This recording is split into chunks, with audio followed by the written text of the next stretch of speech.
Badan Meteorologi, Klimatologi, dan Geofisika (BMKG) telah mengamati pergerakan El Nino atau prediksi fenomena iklim ini akan terjadi pada semester kedua tahun ini.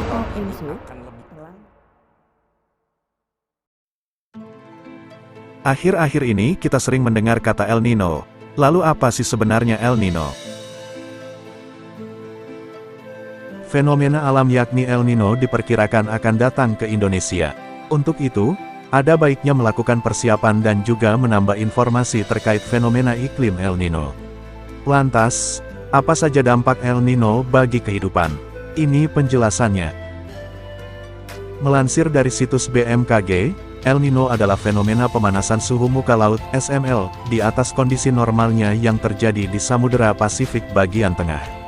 Pemanasan ini bisa meningkatkan potensi pertumbuhan awan di Samudera Pasifik Tengah dan mengurangi curah hujan di wilayah Indonesia. Dapat disimpulkan jika El Nino memicu terjadinya kekeringan untuk wilayah Indonesia secara keseluruhan. Ada banyak dampak yang bisa terjadi jika El Nino melanda Indonesia. Meski sudah ada prediksi yakni bulan Agustus, tetapi perlu dilakukan antisipasi karena tidak tahu pasti seberapa tinggi keparahannya. Untuk itu, ini dampak yang bisa terjadi jika El Nino melanda Indonesia. 1.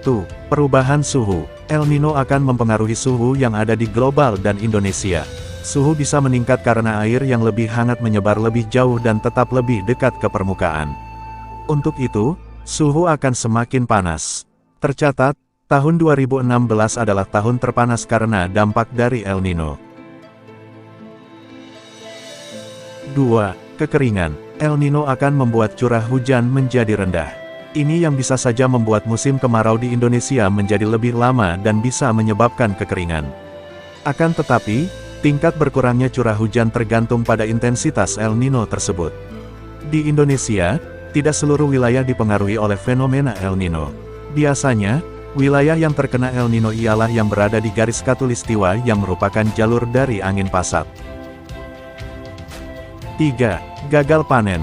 Fenomena El Nino bisa berdampak sampai ke pertanian. Ketika terjadi El Nino, maka ketersediaan air akan menjadi lebih sedikit dan bisa mengakibatkan tanaman untuk pertanian menjadi rusak karena kekurangan air. 4. Muncul berbagai penyakit. Saat kekeringan melanda akibat fenomena El Nino, bisa memunculkan berbagai penyakit. Penyakit yang bisa menyerang yakni diare, panas dalam, dehidrasi, kolera dan lain sebagainya.